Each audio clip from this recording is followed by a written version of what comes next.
فقہ حنفی میں درباروں کی ممانعت۔ مسلمانوں کے جتنے بھی فقہی مسالک ہیں سب کے یہاں بالاتفاق قبروں کو پختہ بنانا حرام ہے، چجائے کہ انہیں مزار کی شکل دی جائے۔ فقہ حنفی میں درباروں کی ممانعت کی گئی اور انہیں مسجد ضرار سے بھی زیادہ خطرناک قرار دیا گیا ہے۔ فقہ حنفی سے چند اقتباسات ملاحظہ ہوں۔ امام محمد بن حسن الشیبانی امام ابو حنیفہ رحمۃ اللہ علیہ سے نقل کرتے ہیں، حدثنی شیخی یرفعہ الی النبی صلی اللہ علیہ وسلم انہ نہا عن تربیع القبور وتجصیصها۔ میرے شیخ امام ابو حنیفہ رحمۃ اللہ علیہ حدیث بیان کرتے ہیں کہ نبی کریم صلی اللہ علیہ وسلم نے قبروں کو مربع شکل میں اونچا بنانے اور پختہ کرنے سے منع کیا ہے۔ کتاب الآثار للامام محمد۔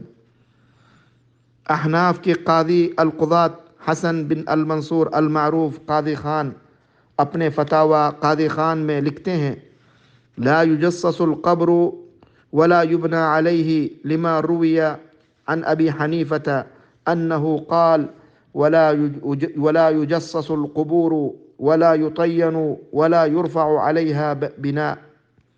قبر کو پختہ بنانا اور اس پر عمارت تعمیر کرنا جائز نہیں، کیونکہ امام ابو حنیفہ رحمۃ اللہ علیہ سے مروی ہے کہ نہ قبروں کو پختہ بنایا جائے، نہ پلستر کیا جائے اور نہ اس پر عمارت قائم کی جائے۔ فتاوی قاضی خان جلد نمبر 1 صفحہ نمبر 194۔ امام سرخسی المبسوط جلد نمبر 2 صفحہ نمبر 62 پر لکھتے ہیں، قبروں کو پختہ نہ بناؤ، کیونکہ رسول اللہ صلی اللہ علیہ وسلم سے اس کی ممانعت ثابت ہے۔ امام کاسانی حنفی اپنی کتاب بدائع الصنائع پر لکھتے ہیں،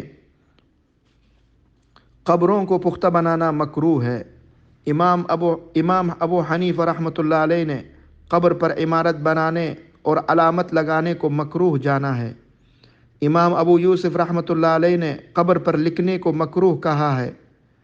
یہ کرخی نے ذکر کیا ہے، کیونکہ جابر بن عبداللہ رضی اللہ عنہما روایت کرتے ہیں کہ نبی کریم صلی اللہ علیہ وسلم نے فرمایا، نہ قبروں کو پختہ بناؤ، نہ ان پر عمارت کھڑی کرو، نہ ان پر بیٹھو اور نہ ان پر لکھو۔ یہ سب کچھ اس لیے بھی ممنوع ہے کہ یہ ایک قسم کی زینت ہے جس کی میت کو ضرورت نہیں، اور اس میں بلا فائدہ مال کا ضیاع ہے، لہذا یہ مکروہ ہے۔